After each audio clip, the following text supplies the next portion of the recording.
결혼식 날 시어머니가 저를 망신시키려 소똥을 던졌을 때 저는 그 자리에서 시댁의 모든 추악한 비밀을 폭로해버렸습니다.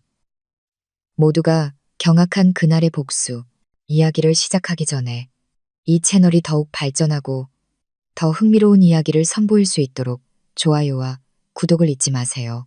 부드럽고 달콤한 백합 향기가 분장실 전체에 퍼져 헤어스프레이와 파우더 향과 섞여 공기 중에 옅게 흩날렸다. 은색 조각 액자의 대형 거울 앞에서 박서연은 숨을 참으며 자신의 모습을 바라보았다. 순백의 한복이 그녀의 몸을 완벽하게 감쌌다. 움직일 때마다 별가루처럼 반짝이는 수천 개의 작은 비즈가 수놓아져 있었다. 옷감은 피부에 시원하게 느껴졌다. 몇 달에 걸쳐 손으로 만든 걸작. 이제 현실의 문턱에 서 있는 그녀의 모든 희망과 꿈의 상징이었다. 부드럽지만 위험 있는 기품을 발산하는 화장을 한 그녀의 얼굴은 거의 낯선 사람처럼 보였다. 오직 그녀의 눈빛만이 그대로였다. 순수한 행복의 빛과 약간의 긴장감이 담긴 한 쌍의 갈색 눈. 오늘은 그녀의 날이었다. 그녀가 세상 무엇보다 사랑하는 남자인 강민준과 성스러운 서약을 맺는 날. 문을 부드럽게 두드리는 소리가 나고 문이 열렸다. 감격스러운 미소를 지은 이모의 모습이 나타났다. 준비 다 됐니, 아가? 줄의 선생님은 이미 오셨어. 민준이도 거기서 널 기다리고 있단다. 그녀는 눈물을 글썽이며 부드럽게 말했다. 서연은 마라톤을 뛰는 듯한 심장 박동을 진정시키려 심호흡을 했다. 그녀는 고개를 끄덕이며 미소를 지었다. 네, 이모. 그녀는 이모의 도움을 받아 일어섰고 이모는 바닥에 우아하게 끌리는 그녀의 한복 옷고름을 정리해 주었다. 한 걸음 한 걸음이 무겁고도 가볍게 느껴졌다. 곧 마주할 순간의 신성함 때문에 무거웠고 오랫동안 꿈꿔왔던 행복을 향해 나아가기에 가벼웠다. 분장실 밖은 이미 엄숙한 분위기가 감돌았다. 서정적인 가야금 연주가 그녀의 발걸음을 맞이하며 흰 장미와 튜베로즈로 장식된 복도를 따라 그녀를 이끌었다. 세틴으로 덮인 의자에 단정하게 앉아있던 하객들이 일제히 고개를 돌렸다. 그들의 시선은 감탄으로 가득했다. 칭찬의 속삭임이 희미하게 들려왔다. 하지만 그 모든 것이 서연의 초점은 아니었다. 그녀의 시선은 앞을 향해 붉은 카펫 끝에 마련된 줄의 단상에 고정되어 있었다. 그곳에 민준이 앉아 있었다. 같은 색상의 한복을 입고 늠름한 모습으로. 그의 얼굴은 긴장되어 보였지만 서연과 눈이 마주쳤을 때 그의 눈은 깊은 사랑을 발산했다. 그의 옆에는 예비 시어머니인 최혜숙 회장이 앉아 있었다. 아, 최혜숙 회장. 서연의 맑은 마음 하늘에 옅은 구름 한 조각이 스쳐 지나갔다. 처음부터 그 여성은 서연에 대한 싫은 감정을 숨기지 않았다. 항상 높게 튼 머리와 반짝이는 보석으로 완벽하게 차려입는 그 중년 여성은 항상 서연을 평가하는 듯한 눈빛으로 쳐다봤다. 마치 서연이 자신의 고급 상점 진열장에 우연히 들어온 값싼 물건인 것처럼. 그녀의 말은 항상 정중했지만 그 억양은 종종 비수처럼 날카로웠다. 서연 양은 착한 아가씨로구나. 아주 소박해. 그녀가 한 번은 그렇게 말했다. 소박하다는 그 단어는 모욕처럼 들리게 하는 강조와 함께 발음되었다. 민주는 항상 그녀를 안심시켰다. 어머니는 시간이 좀 필요할 뿐이야. 나중에 당신이 얼마나 특별한 사람인지 알게 되실 거야. 내가 보는 것처럼. 서연은 민준의 말을 믿기로 했다. 그녀는 그들의 사랑의 힘이 최혜숙 회장의 마음속 얼음산을 녹일 수 있다고 믿었다. 이제 그녀가 점점 더 가까이 다가갔을 때 그녀는 최혜숙 회장이 미소 짓는 것을 보았다. 이상한 미소였다. 며느리를 맞이하는 어머니의 행복한 미소가 아니라 신비로운 만족감으로 가득 찬 옅은 미소였다. 마치 자신이 만든 드라마의 클라이맥스를 기다리는 감독 같았다. 서연은 불길한 예감을 무시하려 했었다. 그녀는 민준에게 그들의 미래에 집중했다. 그녀는 이미 줄의 단상 앞에 도착해 있었다. 그녀의 혼주 역할을 하는 삼촌이 자랑스러운 눈빛으로 그녀를 맞이했다. 서연은 민준 옆에 무릎을 꿇고 앉았고 단상 아래에서 그 남자의 손이 자신의 손가락을 잡았을 때 따뜻함을 느꼈다. 모든 것이 준비되었다. 10분도 채 안 되어 그녀의 신부는 아내가 될 것이었다. 주례가 개회사를 시작할 때 예상치 못한 움직임이 모든 것을 중단시켰다. 최혜숙 회장이 자리에서 일어났다. 모든 시선이 그녀에게 쏠렸다. 그 여성은 주방문 근처에 서 있는 케이터링 직원 옆으로 차분하게 걸어갔다. 빠른 동작으로 최혜숙 회장은 그 직원 근처 바닥에 놓여있던 중간 크기의 스테인리스 양동이를 집어들었다. 처음에는 모두들 무언가 쏟아졌다고 생각했다. 하지만 최혜숙 회장이 점점 더 넓은 미소를 지으며 그 양동이를 주례 장소로 다시 가져왔을 때 이상한 일이 벌어졌다. 희미하지만 날카로운 악취가 백합 향기를 압도하며 퍼지기 시작했다. 민주나 서연아, 최혜숙 회장의 목소리는 크고 연극적으로 들렸다. 이 성스러운 서약이 맺어지기 전에 너희 어머니로서 나는 정화의 선물을 주고 싶구나. 너희가 가장 순수한 지점에서 새로운 삶을 시작할 수 있도록 축복을 내리겠다. 서연과 민주는 어리둥절한 채 서로를 쳐다보았다. 하객들은 무슨 일이 벌어지고 있는지 이해하지 못한 채 속삭였다. 누군가 반응하기도 전에 최혜숙 회장은 이미 서연 바로 앞에 서 있었다. 힘과 숨길 수 없는 증오가 가득한 한 번의 빠른 동작으로 그녀는 양동이를 들어 올려 그 내용물 전부를 서연의 머리 위로 쏟아부었다. 세상이 멈춘 것 같았다. 진하고 차갑고 지독하게 악취가 나는 액체가 서연의 머리를 적시고 화장한 얼굴을 타고 흘러내려 그녀의 아름다운 흰 한복을 적시고 신성한 대리석 바닥으로 떨어졌다. 그것은 꽃물이 아니었다. 그것은 물과 섞인 신선한 소똥이었다. 순식간에 정적이 흘렀다. 너무나 짙고 무거운 정적이어서 심장 박동 소리마저 들리는 듯했다. 가야금 연주는 갑자기 멈췄다. 하객들은 자리에서 얼어붙었다. 그들의 눈은 공포에 질려 커졌고 입은 믿을 수 없다는 듯 벌어졌다. 그리고 그 정적은 서연의 울음이 아니라 터져나온 최혜숙 회장의 웃음소리에 의해 깨졌다. 날카롭고 승리에 찬 웃음소리였다. 보아라. 그녀는 이제 오물로 흠뻑 젖은 서연을 가리키며 소리쳤다. 이 존경받는 가문의 예비 며느리를 보라고. 너 같은 시골뜨기 여자는 우리 가문에 들어올 자격이 없어. 내 진짜 자리는 이런 오물과 함께야. 내 그 순진한 얼굴로 내 아들을 속일 수 있을 거라 생각했어? 그 모욕은 홀 전체에 울려 퍼져듣는 모든 사람의 뺨을 때렸다. 하지만 서연에게 가장 큰 충격은 소똥 세레나 최혜숙 회장의 독설에서 온 것이 아니었다. 그녀는 천천히 고개를 돌려 충격받은 하객들의 얼굴을 지나 분노와 수치심으로 붉어진 삼촌과 이모의 얼굴을 지나쳤다. 그녀의 시선은 한 지점에 멈췄다. 민준에게 몇 분 전 그녀의 손을 잡고 평생 그녀를 지켜주겠다고 약속했던 남자에게.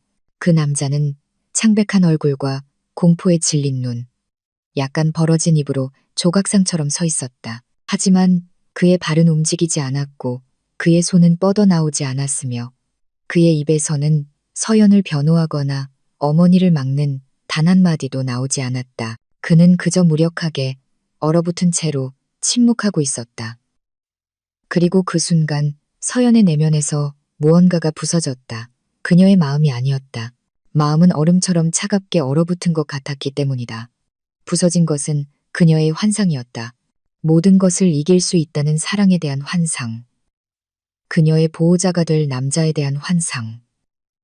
모든 것이 산산조각 났고 차갑고 명료한 깨달음으로 대체되었다. 지독한 악취와 수천 개의 찌르는 듯한 시선 속에서 서연은 이상한 평온함이 자신을 감싸는 것을 느꼈다. 쏟아져야 할 눈물은 이제 마른 것 같았다. 그녀의 마음을 찢어야 할 고통은 이제 단단한 힘으로 변했다. 그녀는 웃음 뒤에 여전히 헐떡이는 최혜숙 회장을 똑바로 쳐다보았다. 그리고 그녀의 시선은 다시 제자리에 얼어붙은 남자 민준에게로 향했다. 천천히 거의 보이지 않는 옅은 미소가 그녀의 떨리는 입술에 새겨졌다. 그녀는 몸을 약간 앞으로 기울였다. 그녀의 목소리는 속삭임처럼 들렸지만 가장 가까운 사람들이 듣기에는 충분히 분명했다. 감사합니다, 어머님. 그녀는 감정 없는 평탄한 어조로 속삭였다. 어머님께서 방금 제가 필요했던 마지막 증거를 주셨어요. 서연의 차갑고 예상치 못한 속삭임이 공중에 맴돌았다. 그것은 아마도 모두가 예상했던 히스테릭한 비명보다 더 충격적이었다. 방금 전까지 거만하고 승리에 찬 표정을 짓고 있던 최혜숙 회장은 약간 당황했다. 그녀는 그런 반응을 예상하지 못했다. 하지만 누군가 서연의 이상한 말의 의미를 파악하기도 전에 얼어붙었던 분위기는 혼란으로 녹아내리기 시작했다. 서연의 삼촌과 이모가 가장 먼저 반응했다. 분노를 참느라 붉어진 얼굴로 삼촌은 최혜숙 회장을 공격하기 위해서가 아니라 조카를 보호하기 위해 앞으로 달려나갔다. 그는 자신의 양복 재킷을 벗어 떨고 있는 서연의 어깨에 바로 걸쳐주며 그녀의 한복에 묻은 역겨운 얼룩을 가리려 애썼다. 그만하시오. 그는 억눌린 감정으로 떨리는 목소리로 소리쳤다. 그의 눈은 민준의 가족을 날카롭게 쳐다보았다. 우리가 비록 평범한 사람들이지만 자존심은 있소. 당신들은 너무했어. 이모는 즉시 서연을 껴안았다. 그녀의 몸은 방해받은 벌집의 벌들처럼 웅성거리기 시작한 하객들의 시선으로부터 살아있는 방패가 되었다. 몇몇 하객들은 역겨운 표정으로 일어나 자리를 떴다. 다른 이들은 이 엄청난 드라마를 놓치고 싶지 않다는 듯 휴대폰을 꺼내들었다. 웨딩 플래너와 팀은 이미 통제 불능이 된 상황을 수습하려 허둥지둥 뛰어다녔다. 그 소란 속에서 서연은 마치 고요한 태풍의 눈에 있는 것 같았다. 그녀는 삼촌과 이모에게 이끌려 이미 더럽혀진 줄의 단상에서 멀어지고 방금 산채로 묻힌 꿈에서 멀어졌다. 그녀가 걸어갈 때 그녀의 눈은 민준의 눈과 다시 한번 마주쳤다. 그곳에서 그녀는 분노나 후회를 보지 못했다. 길 잃은 어린아이의 공황과 혼란만이 있었다. 그들은 잠시 전 그녀의 행복을 목격했던 분장실에 도착했다. 이제 그 공간은 백합과 오물 냄새가 나는 감옥처럼 느껴졌다. 이모는 재빨리 젖은 수건을 가져와 서연의 얼굴과 목을 부드럽게 닦아주기 시작했다. 그녀의 눈물이 마침내 뺨을 타고 흘러내렸다. 참아라, 아가, 참아. 그녀가 반복해서 할 수 있는 말은 그것뿐이었다. 그녀의 목소리는 갈라졌다. 삼촌은 방안을 서성였다. 그의 손은 꽉 쥐어져 있었다. 때때로 자신의 손바닥을 치며 사람들 앞에서 표출할 수 없었던 분노를 풀었다. 서연은 그저 조용히 이모가 자신의 피부에서 오물을 닦아내도록 내버려 두었다. 하지만 그녀는 진짜 오물이 훨씬 더 깊숙이 스며들었다는 것을 알았다. 피부가 아니라 기억 속에 이 모욕은 영원할 것이다. 영원처럼 느껴지는 몇 분 후 문을 세게 두드리는 소리가 났다. 삼촌이 막기도 전에 문이 열리고 창백한 얼굴에 민준이 들어왔다. 서연아. 그가 불렀다. 그의 목소리는 애원하는 듯했다. 그는 다가가려 했지만 서연 삼촌의 날카로운 시선에 발걸음을 멈췄다. 또 뭘 원해? 삼촌이 쏘아붙였다. 내 가족이 내 조카를 망신시킨 걸로 부족해? 삼촌, 제발요. 저는 그냥 서연이랑 얘기하고 싶어요. 민준이 대답했다. 그의 눈은 감히 서연 삼촌을 쳐다보지 못했다. 그의 초점은 오직 거울 앞에서 등을 돌리고 앉아있는 서연에게만 맞춰져 있었다. 서연은 삼촌과 이모에게 신호를 보냈다. 괜찮아요, 삼촌. 이모, 둘이서만 얘기하게 해주세요. 망설였지만 두 사람은 결국 물러섰다. 그들은 방을 나가 서연과 민준을 어색한 침묵 속에 남겨두었다. 민준은 천천히 다가왔다. 그는 거울에 비친 서연의 얼굴을 볼 수 있었다. 그 얼굴은 깨끗해졌지만 화장은 완전히 번져 흐르지 못한 눈물 자국을 남겼다. 그녀의 흰 한복은 어깨와 가슴 부분이 갈색으로 변해 영원히 망가져 버렸다. 서연아, 미안해. 민준이 더듬거리며 시작했다. 정말 어머니가 그런 미친 짓을 하실 줄은 몰랐어. 맹세해. 서연은 대답하지 않았다. 그녀는 그저 거울에 비친 민준의 얼굴을 바라볼 뿐이었다. 한때 그녀를 항상 안전하게 느끼게 해주었던 그 잘생긴 얼굴이 이제는 낯설고 약해 보였다. 서연이 침묵하자 민준의 공황은 더욱 심해졌다. 그는 말을 이어갔다. 그의 말은 마치 시간과 경주하듯 빠르게 쏟아져 나왔다. 서연아, 어머니를 용서해줘. 그냥 스트레스가 심하셨던 거야. 아마 이 결혼 준비 때문에, 사업 압박 때문에 그런 뜻이 아니셨을 거야. 우리 이거 다 정리할 수 있어. 너 옷 갈아입으면 돼. 우리 결혼식 계속할 수 있어. 주례 선생님도 아직 계시잖아. 제발. 모든 걸 망치지 말아줘. 그것이 그의 말이었다. 모든 것을 끝내는 말. 어머니를 용서해줘. 그냥 스트레스가 심하셨던 거야. 모든 걸 망치지 말아줘. 서연을 변호하는 말은 한마디도 없었다. 어머니의 행동을 비난하는 문장은 하나도 없었다. 오직 서연에게 이해하고 양보하고 그들 가족의 체면을 살려달라는 요청뿐이었다. 그 깨달음이 서연을 강하게 덮쳤다. 눈앞에 이 남자는 결코 변하지 않을 것이다. 그는 영원히 어머니의 그림자가 될 것이다. 그는 어머니가 결혼식 날 자신에게 오물을 던졌더라도 영원히 서연에게 어머니의 입장을 이해해달라고 요청할 것이다. 무서운 평정심으로 서연은 일어나 민준을 마주했다. 방금 전까지 텅 비어 있던 그녀의 눈은 이제 민준의 영혼을 똑바로 꿰뚫어 보았고 그를 소름 끼치게 만들었다. 천천히 서연은 왼손을 들어 올렸다. 그녀는 약지에 끼워진 작은 다이아몬드가 밝힌 약혼 반지를 바라보았다. 민준이 별이 쏟아지는 언덕 꼭대기에서 청혼할 때 주었던 반지였다. 한때 그 반지는 약속과 미래의 상징이었다. 이제는 족쇄처럼 느껴졌다. 단호하고 망설임 없는 동작으로 서연은 손가락에서 반지를 뺐다. 금속은 피부에서 떨어져 나갈 때 차갑게 느껴졌다. 그녀는 손을 펴서 민준에게 그 반지를 보여주었다. 이거 돌려받아. 서연이 말했다. 그녀의 목소리는 평탄하고 떨림이 없었다. 모든 건 끝났어. 민준은 서연의 손바닥에 있는 반지를 보고 그리고 서연의 얼굴을 보았다. 그의 눈에는 불신이 역력했다. 무슨 말이야, 서연아. 이러지 마. 이건 그냥 작은 오해야. 작은 오해. 서연이 작게 웃었다. 씁쓸하고 공허한 웃음이었다. 방금 내 어머니한테 결혼식 날 수백 명 앞에서 소똥 세례를 받았는데 그걸 작은 오해라고 부르는 거야? 넌 거기서 조각상처럼 서서 아무것도 하지 않았잖아. 그리고 이제 와서 나한테 용서하고 아무 일 없었던 것처럼 계속하자고. 넌 도대체 어느 세상에 사는 거야, 민준아? 충격받았어, 서연아. 뭘 해야 할지 몰랐어. 민준이 소리쳤다. 그의 어조는 좌절감에 차 높아지기 시작했다. 그게 바로 문제야. 서연이 날카롭게 맞받아쳤다. 넌 뭘 해야 할지 몰랐어. 내 남편이 될 남자, 내 가장, 내 보호자가 될 남자가, 그의 아내가 가장 비참하게 모욕당할 때 뭘 해야 할지 몰랐다고. 넌 날 선택하지 않았어, 민준아. 넌 결코 날 선택하지 않을 거야. 넌 항상 내 어머니를 선택할 거고, 나는 그런 부서지기 쉬운 기반 위의 가정을 꾸릴 수 없어. 민주는 침묵했다. 반박할 수 없었다. 서연이 한 모든 말은 적나라한 진실이었다. 이 결혼은 무효야, 민준아. 서연은 마치 판결을 내리듯 각 단어에 힘주어 말했다. 그녀는 화장대 위에 반지를 올려놓았고 그 작은 소리는 마치 판사의 망치 소리처럼 들렸다. 그리고 그녀는 민준을 얼어붙게 만드는 말을 덧붙였다. 하지만 파티는 계속되어야 해. 민준은 혼란스러운 표정으로 그녀를 쳐다보았다. 무슨 말이야?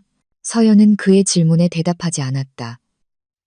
그녀는 그를 지나쳐 가방에 놓여있던 휴대폰을 집어들었다. 그녀의 손가락은 연락처에서 한 이름을 재빨리 찾았다. 지원, 그녀의 사촌. 전화는 바로 연결되었다. 여보세요, 지원아. 서연이야. 그녀의 목소리는 이제 변해 있었. 방금 전에 슬프고 실망한 어조는 사라지고 단호하고 차가우며 통제력 있는 어조로 바뀌었다. 그것은 전장으로 나아가는 장군의 목소리였다. 플랜 B, 지금 실행해. 메인 무대의 대형 프로젝터가 정확히 저녁 8시에 켜지도록 해. 실수 없이 서연은 전화를 끊었다.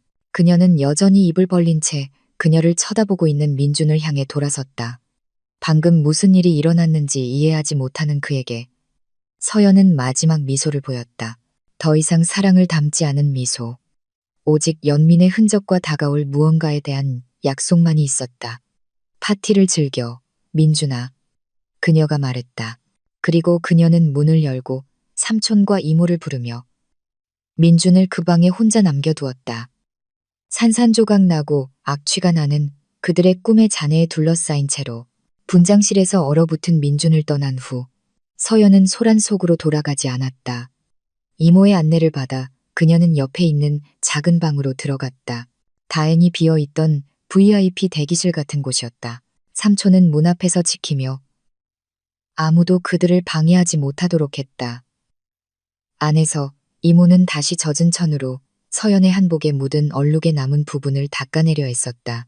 하지만 그녀의 노력은 헛수고였다. 얼룩은 너무 진했고 시큼한 냄새가 배어 방금 받은 모욕을 영원히 상기시키는 것이 되었다.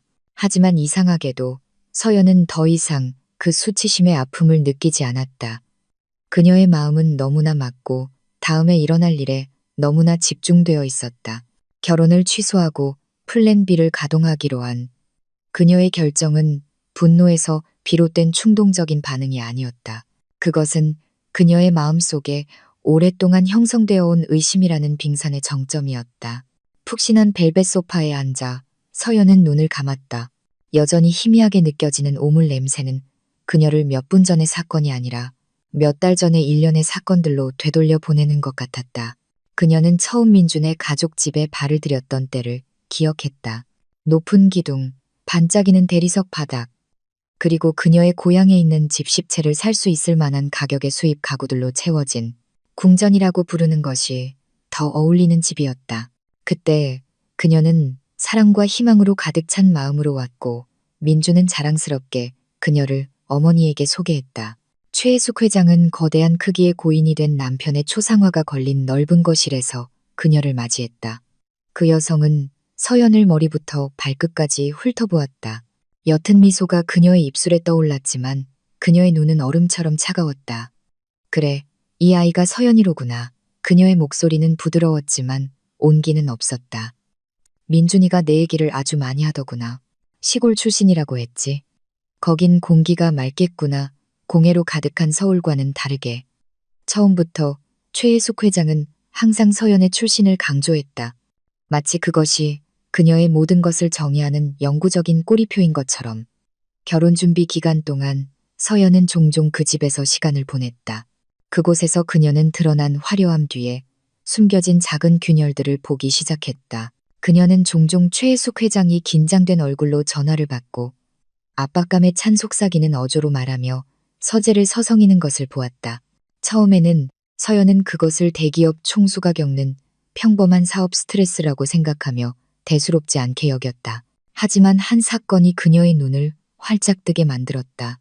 그날 밤 결혼식 약 이달 전 서연은 저녁 식사를 위해 민준의 집에 왔다.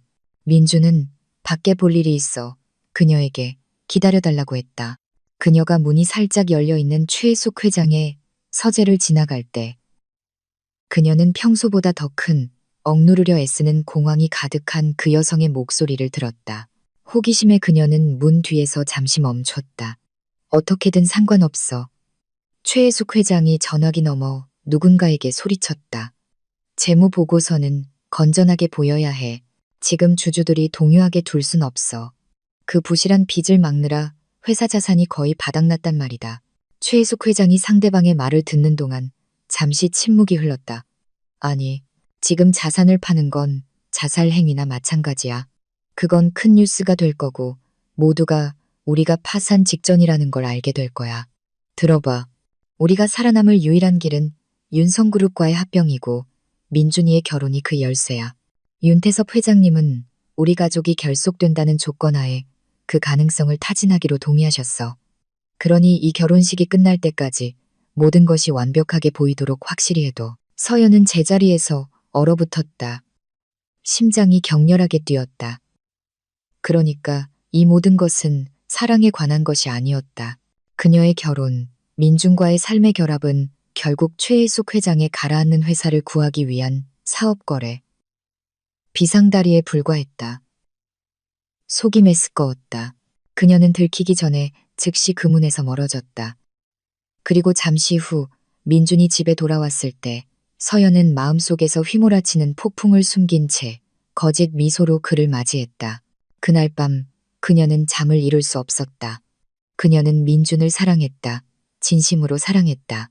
그녀는 어쩌면 민주는 어머니의 계획에 대해 아무것도 모를 것이라고 스스로를 설득하려 했었다. 어쩌면 그들의 사랑은 진실했지만 상황에 의해 이용당했을 뿐이라고. 그녀는 아무 말도 하지 않기로 결정했다. 결혼 후에 그녀와 민준이 최혜숙 회장의 사업 문제에서 벗어나 자신들만의 삶을 꾸릴 수 있기를 바라면서. 하지만 의심은 이미 뿌리내렸다. 그날 밤 이후로 서연은 더 경계하고 더 예리해졌다.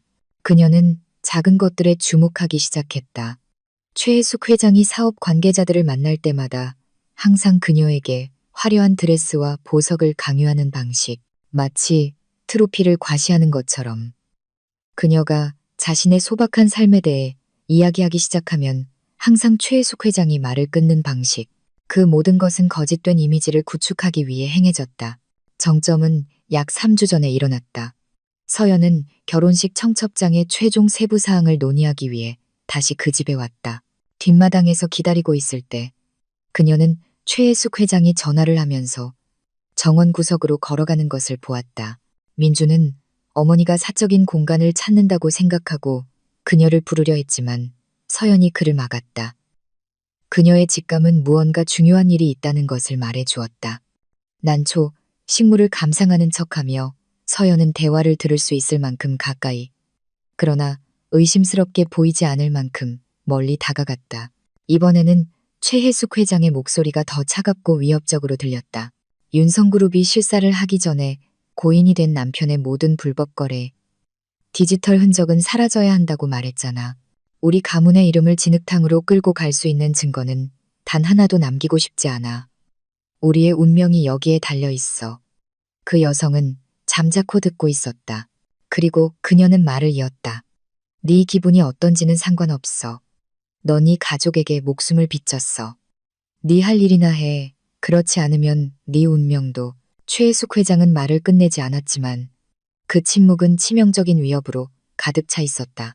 바로 그때 서연은 떨리는 손으로 휴대폰을 꺼내 음성 녹음 앱을 켜고 소리가 나는 쪽으로 향했다. 그녀는 증오에 찬 최혜숙 회장의 씩씩거리는 소리를 포함하여 대화의 마지막 부분을 녹음하는 데 성공했다. 그리고 아무도 이 계획을 망치지 못하게 확실히 해도, 특히 그 시골뜨기 계집애. 만약 걔가 이상한 짓을 하기 시작하면 내가 직접 처리할 거야. 그 녹음은 그녀의 무기가 되었다. 그녀가 결코 사용하고 싶지 않았던 무기. 그녀는 이 모든 것이 악몽이기를 바라는 한 가닥 희망을 품고 그것을 저장했다. 그녀는 민준의 사랑이 자신을 보호할 만큼 강하기를 바랐다. 그가 단순한 사업 도구 이상이라는 것을 증명하기를. 그녀는 모든 위험 신호를 무시하고 모든 것이 괜찮을 것이라고 스스로를 속이며 결혼식 날을 향해 계속 걸어갔다. 이제 차가운 VIP 룸에서 서연은 눈을 떴다. 소똥 세례가 그 대답이었다. 그것은 최혜숙 회장이 그녀를 제거하는 방법이었다. 죽이는 방식이 아니라 그녀의 자존심을 죽이는 방식. 그녀가 겁에 질려 도망치고 결혼이 자연스럽게 파탄나도록 서연을 불안정하고 잘못된 쪽으로 보이게 만들려는 것이었다.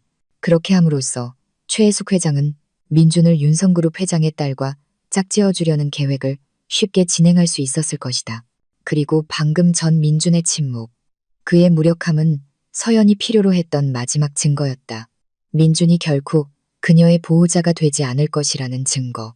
그는 단지 어머니의 체스 게임의 졸에 불과했다. 그녀의 마지막 희망은 꺼졌고 이제 남은 것은 차갑고 계산된 복수의 불길 뿐이었다. 서연은 긴 숨을 내쉬며 그 쓰라린 기억의 잔재를 마음에서 떨쳐냈다. 지금은 과거를 슬퍼할 때가 아니었다. 지금은 행동할 때였다. 그녀는 휴대폰을 집어들고 수십 통의 부재중 전화와 문자 메시지 알림을 무시했다. 그녀의 눈은 빠른 연락처 목록에 있는 단 한 사람의 이름, 지원에게만 고정되어 있었다. 그녀는 통화 버튼을 눌렀다. 전화가 연결되기까지는 벨이 2번 울렸을 뿐이다. 서연아, 괜찮아. 큰 소동이 있었다고 들었어. 아까부터 계속 전화했어. 전화기 너머 지원의 목소리는 걱정스럽고 약간 당황한 듯했다. 지원은 서연의 사촌이었다. 그녀보다 겨우 2살 많았다. 어릴 때부터 그들은 남매처럼 함께 자랐다. 서연의 부모님이 사고로 돌아가신 후 지원과 그의 가족이 서연을 돌보았다. 지원은 천재적이지만 약간 내성적인 인물이었다. 두꺼운 안경과 좋아하는 밴드 티셔츠를 입은 편안한 외모 뒤에 그는 서울의 한 대형 기술 회사에서 일하는 사이버 보안 전문가였다. 그는 서연이 세상에서 유일하게 완전히 신뢰하는 사람이었다. 그동안 그녀의 의심과 두려움에 대해 아는 유일한 사람이었다. 난 괜찮아, 지원아. 서연이 대답했다. 그녀의 목소리는 놀라울 정도로 차분했다. 적어도 육체적으로는 도대체 무슨 일이야? 가족 단톡방이 난리 났어. 네 예비 시어머니가 사고를 쳤다던데. 서연은 대답하기 전에 잠시 숨을 골랐다. 그분이 나한테 소똥을 부었어. 지원아. 주례 선생님과 모든 하객들 앞에서. 전화기 저편에서 잠시 침묵이 흘렀다. 그리고 지원이 나직이 욕설을 내뱉는 소리가 들렸다. 미친. 그 여자 정말 제정신이 아니구나. 그럼 민준이는 어디 있었어? 그냥 가만히 있었어. 우리가 예상했던 대로. 서연이 씁쓸하게 대답했다.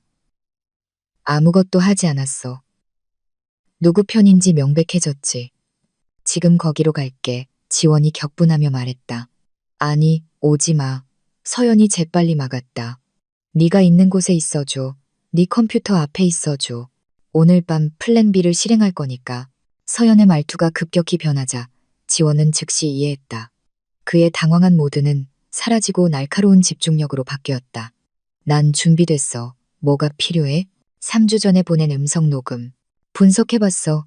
서연이 물었다. 응. 지원이 대답했다. 배경소음을 제거해서 목소리를 깨끗하게 만들었어. 최숙 회장 목소리가 아주 선명해. 고인이 된 남편의 불법 거래와 디지털 흔적을 없애는 것에 대해 언급하고 있어. 그 핵심 문구를 사용해서 파헤치기 시작했어. 서연은 방구석으로 걸어가 여전히 조용히 흐느끼는 이모에게서 멀어졌다. 뭘 찾았어? 많아. 지원이 말했다. 배경에서 빠른 키보드 타이핑 소리가 들렸다. 내 예상대로 그들의 회사인 최성그룹은 파산 직전이야. 지난 2년 동안 현금 흐름이 마이너스였어. 계속 쌓이는 은행 빚으로 겨우 버티고 있었고 그걸 조작된 재무 보고서로 덮어왔어. 어젯밤에 내가 그들의 내부 서버를 해킹하는 데 성공했어. 그 회사는 겉은 번지르르 하지만 속은 빚이라는 벌레에 먹혀 썩어버린 사과 같아. 그 정보는 더 이상 서연을 놀라게 하지 않았다. 그것은 그녀가 이미 의심했던 것을 확인시켜줄 뿐이었다. 그럼 그 불법 거래는? 이 부분이 가장 흥미로워. 지원의 목소리는 흥분되어 있었다. 최혜숙 회장의 고인이 된 남편의 지난 5년간 개인 금융 기록을 추적했어. 해외의 여러 유령 회사로 거액의 비정상적인 자금 이체 내역을 발견했어. 그리고 거기서 그 자금은 다시 스위스의 한 개인 계좌로 흘러들어갔어. 최혜숙 회장 계좌야? 서연이 물었다. 아니, 그게 처음에는 나를 혼란스럽게 만들었어. 그 계좌는 박상철이라는 이름으로 등록되어 있었어. 서연은 미간을 찌푸렸다. 그게 누군데? 회사 직원 데이터에 따르면 박상철은 최혜숙 회장의 고인이 된 남편의 개인 비서였어. 신뢰하는 사람, 20년 이상 그의 오른팔이었지. 그는 지금 어디 있어? 증인으로 세울 수 있잖아. 서연이 희망에 참말했다. 지원이 더 심각한 어조로 말을 잇기 전에 저편에서 잠시 침묵이 흘렀다. 그게 문제야, 서연아. 공식 기록에 따르면 박상철은 1년 전에 사망했어. 고속도로에서 단독 차량 사고로. 사건은 신속하게 종결되었어. 서연의 피가 차갑게 식는 것 같았다. 사고라고? 확실해. 나도 의심스러워. 지원이 말했다. 그의 사망 시점이 아주 이상해. 약 400억 원에 달하는 가장 크고 마지막 자금이체가 그의 스위스 계좌로 들어간 지 정확히 일주일 후였어. 그 이후로 그 계좌에는 아무런 활동이 없었어. 마치 모든 것이 의도적으로 중단된 것처럼. 서연은 다시 소파에 주저앉았다.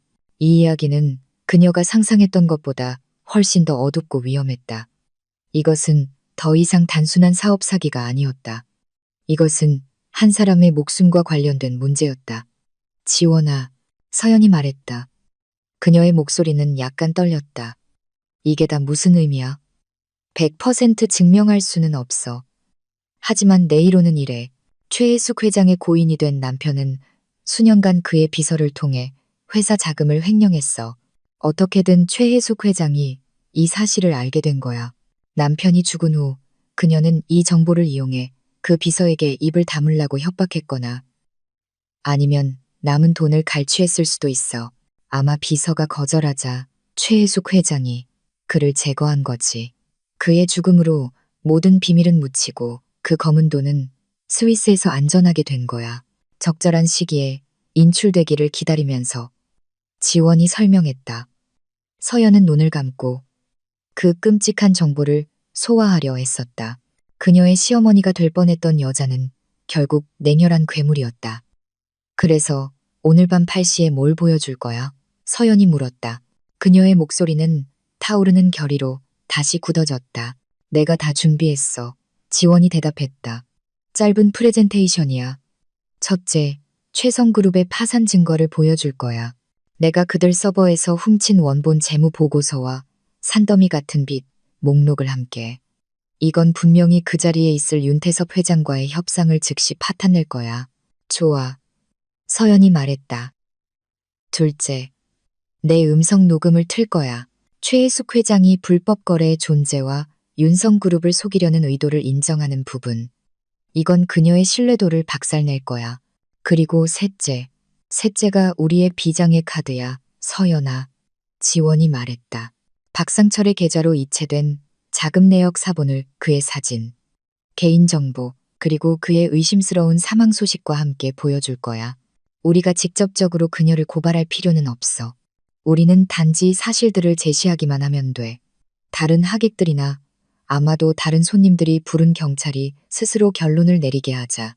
우리는 그녀 인생에서 가장 중요한 밤에 가장 큰 의심의 씨앗을 심을 거야. 서연은 천천히 고개를 끄덕였다. 지원이 볼 수는 없었지만 그의 계획은 완벽했다. 이것은 더 이상 개인적인 모욕에 대한 복수가 아니었다. 이것은 정의를 위한 싸움이었다. 지원아. 서연은 단호한 목소리로 말했다. 그녀의 연극 무대를 파괴해버려. 메인홀에서는 시간이 이상한 속도로 흐르는 것 같았다. 하객들에게는 몇 분이 한 시간처럼 느껴졌다. 방에서 기다리는 서연에게는 매 순간이 기어가는 것 같았다. 그러나 최혜숙 회장에게는 시간이 쏜살같이 달려 피해가 영구적이 되기 전에 상황을 통제할 기회를 거의 주지 않았다. 서연이 예식장에서 끌려나간 후, 그리고 민준이 그녀를 설득하는 데 실패한 후, 그 남자는 산송장 같은 얼굴로 홀로 돌아왔다. 최혜숙 회장은 동정심이 아니라 날카로운 씩씩거림으로 그를 맞이했다. 그 계집애가 무슨 짓을 했는지 봐. 그녀는 약간 비뚤어진 머리를 다시 매만지며 격분하여 속삭였다. 소란을 피우고 우리 모두를 망신시켰어. 됐어. 그런 불쌍한 표정 짓지 마. 오히려 잘된 일이야. 우리가 더 빨리 그 애한테서 벗어났잖아. 민주는 믿을 수 없다는 듯 어머니를 쳐다보았다. 벗어났다니요. 어머니. 이 모든 걸 시작한 건 어머니시잖아요. 어떻게 그녀에게 그런 짓을 하실 수 있어요? 최혜숙 회장이 재빨리 말을 잘랐다. 그녀의 눈은 경계하며 주위를 살폈다. 나중에 얘기하자. 지금은 미소 지어. 이 파티는 아직 끝나지 않았어. 오늘 밤 우리의 가장 중요한 손님이 누군지 기억해. 그녀는 민준의 뺨을 2번 쳤다. 애정이 아니라 명령으로서. 그리고는 등을 돌려 턱을 높이 쳐들고 다시 인파 속으로 걸어 들어갔다. 그녀는 자신의 왕국에서 작은 반란을 진압한 여왕이었고 이제 다시 통치할 시간이었다. 노련한 정치인의 기술로 최혜숙 회장은 한 테이블에서 다른 테이블로 돌아다니기 시작했다. 그녀는 중요한 손님들에게 상냥한 미소로 인사하며 자신만의 버전의 이야기를 퍼뜨렸다. 아까 불미스러운 드라마에 대해 사과드립니다. 그녀는 한 무리의 사업가들에게 말했다. 요즘 젊은이들은 감정 기복이 심해서 결혼식을 앞두고 갑자기 난동을 부리네요. 제 아들이 너무 착해요. 다행히 모든 것이 늦기 전에 그 아이의 본성이 드러났네요. 그녀는 걱정스러운 어조로 말했다. 마치 서연이 방금 통제 불능이 된 정신질환 환자인 것처럼. 그녀에게 더 충성스러운 일부 손님들은 고개를 끄덕이며 동의했다. 반면 다른 사람들은 어떤 이야기를 믿어야 할지 확신이 서지 않은 채 어색하게 미소 지을 뿐이었다. 그날 밤 그녀의 주된 초점은 물론 윤태섭 회장이었다. 50대 후반의 그 남자는 아내와 딸과 함께 귀빈석에 앉아 있었다. 윤태섭 회장은 평판이 깨끗하고 사업이 거대한 부동산 재벌이었다. 그는 최혜숙 회장이 자신의 가라앉는 배를 구하기 위해 낚으려는 고래였다. 최혜숙 회장이 다가가자 윤태섭 회장은 그녀를 맞이하기 위해 일어섰다. 그의 얼굴은 평온했지만 그의 날카로운 눈은 숨길 수 없는 호기심을 드러냈다. 최혜숙 회장님, 아까 일에 대해 유감입니다. 그가 말했다. 그의 목소리는 무겁고 위험 있었다. 아, 윤 회장님, 신경 쓰실 필요 없습니다. 최혜숙 회장은 작게 웃으며 대답했다. 마치 소똥 사건이 약간 지나친 농담에 불과한 것처럼 사소한 문제, 흔한 오해일 뿐입니다. 오히려 하느님께서 제 아들에게 최선의 길을 보여주셔서 감사합니다. 자, 아까 일은 있고 오늘 밤을 즐기는 게 어떨까요? 제가 특별한 요리를 준비했습니다. 최혜숙 회장은 윤태섭 회장 옆 빈 의자에 앉아 즉시 대화를 사업 방향으로 돌렸다. 그녀는 최성그룹과 윤성그룹이 합병하면 업계에서 무적의 세력이 될 것이라는 비전과 사명을 설명하기 시작했다. 그녀는 유창하고 자신감 있게 말하며 밝고 이익으로 가득 찬 미래의 그림을 그렸다. 같은 테이블에 앉으라는 명령을 받은 민주는 그저 침묵할 수밖에 없었다. 때때로 아버지가 언급될 때 고개를 끄덕였지만 그의 마음은 멀리 떠다녔다. 그는 계속해서 서연의 시선을 떠올렸다. 그가 전에 본 적 없는 차가운 시선. 시간은 계속 흘렀다. 벽시계의 바늘은 저녁 7시 30분을 가리켰다. 긴장감 넘치던 파티 분위기는 이제 부드러운 재즈 음악과 끊임없이 제공되는 음료에 휩쓸려 풀리기 시작했다. 최혜숙 회장은 기세등등했다. 그녀는 성공했다. 아까의 드라마는 잊혀가기 시작했다. 윤태섭 회장은 그녀의 제안에 관심을 보이기 시작한 것 같았다. 그녀는 심지어 민준과 윤태섭 회장의 딸을 쳐다보며 그들이 얼마나 잘 어울리는지에 대한 농담을 던지기도 했다. 그녀는 승리가 손안에 있다고 느꼈다. 시골뜨기 서연은 성공적으로 제거했다. 그녀는 이제 진정한 중매, 그녀의 가문의 유산을 구할 중매를 위한 길을 열 자유를 얻었다. 저녁 7시 55분. 최혜숙 회장은 지금이 적절한 순간이라고 느꼈다.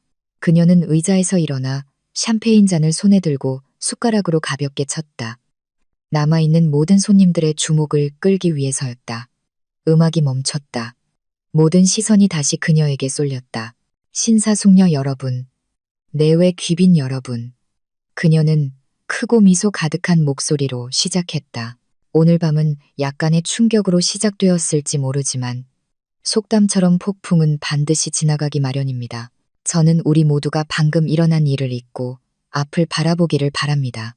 오늘 밤 우리는 실패한 결혼이 아니라 새로운 시작을 축하합시다.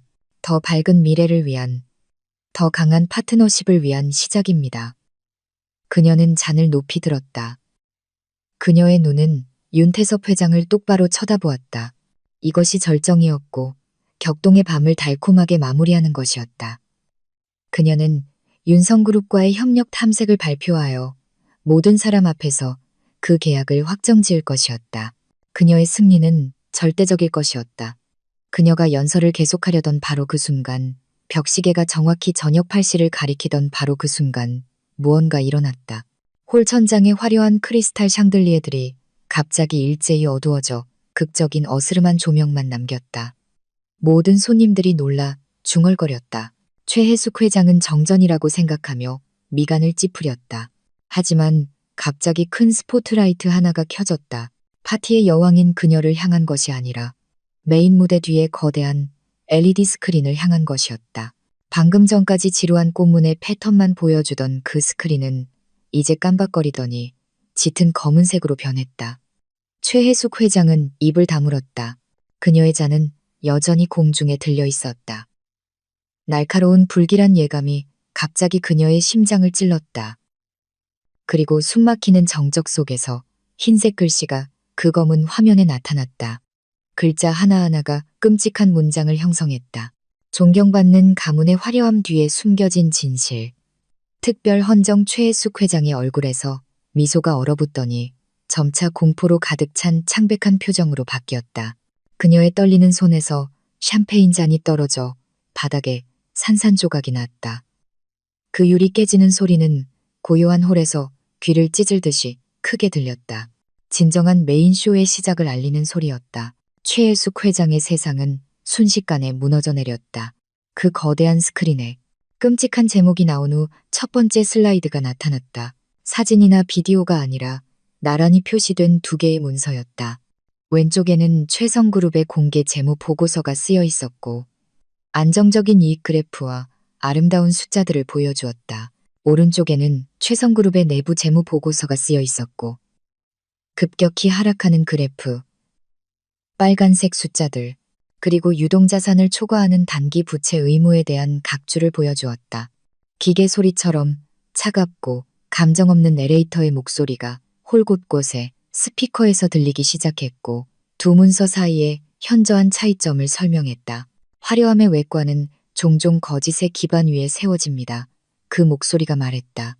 다음 슬라이드는 복잡한 거미줄, 다이어그램을 보여주었고 여러 대형 은행으로부터의 부채 흐름을 나타냈다. 모든 것이 거미줄의 중심인 최성그룹의 로고로 향했다. 화면 하단에 표시된 총 부채액은 사업을 아는 몇몇 손님들을 경악하게 만들었다. 그 숫자는 천문학적이었다. 몇몇 회사를 10번 파산시킬 만큼 충분했다. 최혜숙 회장은 얼어붙은 채 서 있었고 숨이 목에 걸렸다.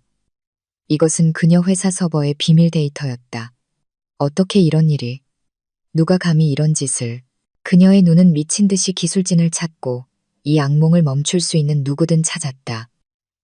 꺼. 당장 저것 좀 꺼. 그녀가 소리쳤다. 그녀의 목소리는 히스테릭하게 날카롭게 울려 퍼져 정적을 깼다. 하지만 아무도 움직이지 않았다. 직원들은 그저 혼란스럽고 두려운 표정으로 그녀를 쳐다볼 뿐이었다. 귀빈석에서 윤태섭 회장의 얼굴은 돌처럼 굳어졌다. 그의 상냥한 표정은 완전히 사라졌다. 방금 자신이 함정에 빠질 뻔했다는 것을 깨달은 사업가의 차가운 시선으로 바뀌었다. 그는 마치 이게 당신의 수법이었군. 이라고 말하는 듯한 눈빛으로 최혜숙 회장을 쳐다보았다. 쇼는 계속되었다. 다음 슬라이드는 최혜숙 회장과 그녀의 재무 책임자 사이의 내부 이메일들이었다. 예비 투자자들 앞에서 체면을 유지하기 위해 보고서를 꾸미고 공급업체에 대한 지불을 연기하는 전략을 논의하는 내용이었다. 각 단어는 반박할 수 없는 사기의 증거였다. 방금 전까지 속삭이던 손님들은 이제 침묵했다. 그들의 눈은 스릴러 영화 관객처럼 모든 정보를 흡수하며 스크린에 고정되어 있었다. 윤태섭 회장 옆에 앉아있던 민주는 고개를 깊이 숙였다. 그의 얼굴은 수치심과 공포로 붉어졌다. 그는 가족 회사의 상태가 이렇게 심각한지 전혀 몰랐다. 그리고 화면이 검게 변했다. 홀 전체가 조용해졌다. 갑자기 그 정적은 매우 익숙한 목소리에 의해 깨졌다. 스피커에서 강하게 울려 퍼지는 최혜숙 회장 자신의 목소리였다. 그것은 서연이 녹음한 그녀의 전화통화 녹음이었다. 우리가 살아남을 유일한 길은 윤성그룹과의 합병이고 민준이의 결혼이 그 열쇠야. 윤태섭 회장님은 우리 가족이 결속된다는 조건 하에 그 가능성을 타진하기로 동의하셨어. 그러니 이 결혼식이 끝날 때까지 모든 것이 완벽하게 보이도록 확실히 해둬. 그 문장이 끝나자 녹음은 멈췄다. 그 효과는 방금 전의 금융 데이터보다 1000배는 더 강력했다. 이것은 직접적인 자백이었다. 부인할 수 없는 사기 의도의 증거. 모든 머리가 이제 일제히 최혜숙 회장을 향해 돌아섰다. 그들의 시선은 더 이상 초대 손님의 시선이 아니라 방금 피고인의 자백을 들은 배심원들의 시선이었다. 최혜숙 회장은 심하게 떨었다. 그녀의 얼굴은 식은땀으로 젖어 있었다. 그녀는 발가벗겨진 기분이었다. 그녀의 모든 가면이 모든 사람 앞에서 벗겨졌다. 하지만 그 악몽은 끝나지 않았다. 쇼는 마지막 장, 가장 어두운 장에 들어섰다. 스크린은 숨겨진 자금, 의문의 죽음이라는 새로운 제목으로 다시 켜졌다. 상냥하게 미소 짓는 한 중년 남성의 사진이 화면에 나타났다. 그 아래에는 최혜숙 회장의 남편인 최 회장의 개인 비서이자 신뢰하는 사람이었던 박상철 부장이라는 이름이 쓰여 있었다. 내레이터의 목소리가 다시 들려왔다. 국제은행 이체 증명서 사본이 화면에 나타나기 시작했고, 유령회사로부터 박상철 이름의 스위스 계좌로 수백억 원의 자금이 흘러들어간 것을 보여주었다. 그 이체 날짜들은 최혜숙 회장의 남편이 아직 살아있을 때인 몇 년 전이었다. 최혜숙 회장은 비틀거리며 뒤로 물러섰다. 그녀는 몸이 쓰러지지 않도록 테이블 가장자리를 꽉 잡았다. 이것은 그녀의 가장 어두운 비밀이었다. 박상철의 시신과 함께 단단히 묻혔다고 생각했던 비밀. 어떻게 이것이 드러날 수 있었을까? 마지막 슬라이드가 가장 치명적이었다. 스크린은 두 개로 나뉘었다. 왼쪽에는 박상철 부장의 주민등록증 사진이 표시되었다. 오른쪽에는 경부고속도로 단독사고, 일명 사망이라는 제목의 디지털 신문 스크랩이 표시되었다. 뉴스에 나온 찌그러진 차의 사진은 매우 끔찍했다. 두 이미지 아래에는 핏빛 붉은색 대문자로 천천히 쓰여진 질문 문장이 나타났다. 단순한 우연일까? 그 질문은 대답되지 않았다. 그 질문은 공중에 매달려 짙고 무서운 의심의 기운으로 홀 구석구석을 채웠다. 프레젠테이션이 끝났다. 스크린은 다시 검게 변했다. 홀의 불빛이 천천히 다시 켜져 창백하고 충격받은 얼굴들을 비췄다. 파티는 정말로 끝났다. 음악은 영원히 멈췄다. 남은 것은 귀를 먹먹하게 하는 정적과 이제 최혜숙 회장을 존경받는 사교계 명사가 아니라 사기꾼, 조종자, 그리고 아마도 살인자로 보는 수십 쌍의 눈빛뿐이었다. 프레젠테이션이 끝난 후 이어진 침묵은 그날 밤 내내 그 어떤 침묵보다 더 무겁고 무서웠다. 방금 전까지 드라마의 관객이었던 손님들은 이제 비공식 재판의 배심원이 된 듯한 기분이었다. 화면에 떠있던 질문. 단순한 우연일까? 는 마치 모든 사람의 마음속에 새겨져 감히 입 밖으로 내지 못하는 대답을 요구하는 것 같았다. 그 침묵 속에서 피고인 최혜숙 회장은 조명 아래 떨며 서 있었다. 창백했던 그녀의 얼굴은 이제 극도의 수치심과 폭발적인 분노가 뒤섞여 붉어졌다. 그녀의 평판, 이미지, 그녀의 전 세계가 방금 눈앞에서 불타버렸다. 생존 본능이 그녀를 지배했다. 그녀는 그냥 이대로 가라앉지 않을 것이었다. 남은 힘을 다해 그녀는 고개를 들었고 눈은 거칠게 타올랐다. 모함이야. 그녀가 외쳤다. 그녀의 목소리는 쉬고 갈라져 홀 전체에 울려 퍼졌다. 이건 모두 악랄한 모함이고 조작이야. 누군가 내 가족을 파괴하려 하고 있어. 그녀는 무작위로 손님들을 향해 손가락질했다. 여러분 모두 이 말도 안 되는 소리를 믿는 겁니까? 이건 분명 내 사업 경쟁자들 중 하나의 소행이야. 그들은 질투하고 있어. 내가 망하는 걸 보고 싶어 해. 그녀는 상처 입고 궁지에 몰린 야수처럼 비틀거리며 걷기 시작했다. 민준아, 저들에게 말해. 민준아, 이 모든 게 사실이 아니라고 말해줘. 그녀는 아들에게 애원했다. 하지만 민준은 그저 바닥만 쳐다볼 수 있었다. 그의 어깨는 패배감에 축 처졌다. 얼굴을 들 용기도, 그렇게 적나라한 진실 앞에서 어머니를 변호할 용기도 없었다. 아들에게서 아무런 도움도 받지 못하자 최혜숙 회장의 공황은 절정에 달했다. 그녀는 돌아서서 방구석에 있는 기술진 무대 쪽으로 달려갔다. 전부 꺼, 저 가짜 증거들 지워, 빨리. 그녀는 입을 벌린 채 그녀를 쳐다보는 한 젊은이에게 소리쳤다. 그녀의 히스테리가 최고조에 달했을 때 그녀가 제어 테이블의 케이블을 잡으려던 바로 그 순간 한 목소리가 그녀를 멈췄다. 정문 쪽에서 다가오는 차분하고 단호한 발소리. 크고 웅장한 홀의 문이 천천히 열리며 모든 사람의 시선을 끌었다. 모든 머리가 일제히 문 쪽으로 돌아섰다. 그곳에 서연이 서 있었다. 그녀는 더 이상 더럽혀진 웨딩 한복을 입고 있지 않았다. 그녀는 소박하지만 매우 우아한 개량 한복으로 갈아입었고 머리는 단정하게 쪽을 지었다. 그녀의 얼굴은 번진 화장이 깨끗하게 지워져 그녀의 단호한 자연스러운 아름다움을 드러냈다. 눈물의 흔적도 피해자의 기색도 없었다. 오직 날카롭고 차분하며 힘으로 가득 찬 시선만이 있었다. 그녀는 방금 망신당한 시골뜨기 소녀처럼 보이지 않았다. 그녀는 자신의 왕좌를 되찾으러 온 여왕처럼 보였다. 하지만 모든 사람의 숨을 먹게 한 것은 서연의 존재뿐만이 아니었다. 그녀 옆에는 머리카락 일부가 희끗희끗하고 마른 체격의 한 중년 남성이 서 있었다. 그의 얼굴은 지치고 불안으로 가득 차 보였지만 그는 꼿꼿이 서 있었다. 나이든 손님들, 특히 고인이 된 최 회장의 사업 동료들은 익숙하게 느껴지는 그 얼굴을 알아보려고 눈을 가늘게 떴. 그리고 한 테이블에서 속삭임이 들려왔고 불처럼 입에서 입으로 퍼져나갔다. 저 사람 박 부장 아니야? 최 회장 비서. 말도 안 돼. 그는 죽었잖아. 최혜숙 회장은 기술진 무대에서 돌아섰다. 그녀의 눈은 서연 옆에 있는 남성의 모습을 보고 커졌다. 그녀의 얼굴에서 핏기가 순식간에 사라졌다. 벽처럼 창백해졌다. 다리에 힘이 풀렸다. 의자에 기대지 않았다면 거의 쓰러질 뻔했다. 박 부장. 그녀가 거의 들리지 않는 목소리로 속삭였다. 아니, 말도 안 돼. 넌 죽었어. 그녀가 무심코 내뱉은 그 문장은 자백이었다. 그 남자가 정말로 죽었어야 했다고 기대하고 믿었다는 자백.